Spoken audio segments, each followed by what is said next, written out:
কখনো কখনো একটা ইস্তেগফারের শব্দের কারণে বান্দার বড় বড় গুনাহ আল্লাহ তাআলা মাফ করে দেয়। বুখারী শরীফের ভেতরে আছে ওয়াকিআতু বনি ইসরাইল, বনি ইসরাইলের ঘটনা, বাবু মা যুকিরা আন বনি ইসরাইল, এর উপরে ইমাম বুখারী রাহমাতুল্লাহ আলাইহি আলাদা তারজমাতুল বাব কায়েম করেছেন বুখারী শরীফে। বনি ইসরাইলের ওই সকল ঘটনা যা রাসূল বর্ণনা করেছেন এবং সত্য ঘটনা, এটা ইমাম বুখারী শরীফের ভিতরেও আনছেন। এর ভেতরে ইমাম বুখারী আল্লাহর রাসূল বর্ণনা করেছেন কাফন চোরের ক্ষমার ঘটনা, ইমাম বুখারী শরীফের ভিতরে আনছেন। বনি ইসরাইলের এক লোক ছিল, সারা জিন্দেগি কাফন চুরি করছে, কিন্তু মৃত্যুর আগ দিয়ে নিজের সন্তানদেরকে ডেকে বলে, এই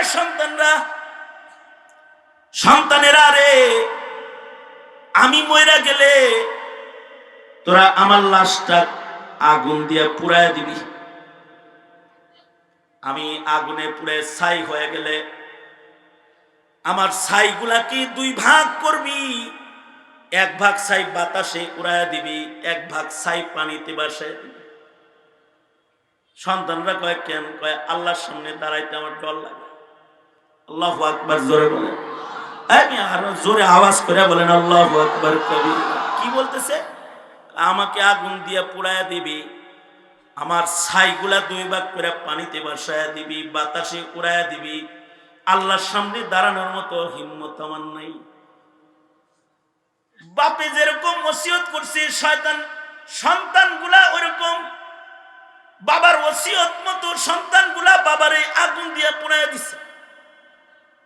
ছাই হইছে, ছাইগুলারে দুই ভাগ করে বাতাসে উড়ায় দিছে, পানিতে ভাসায় দিছে।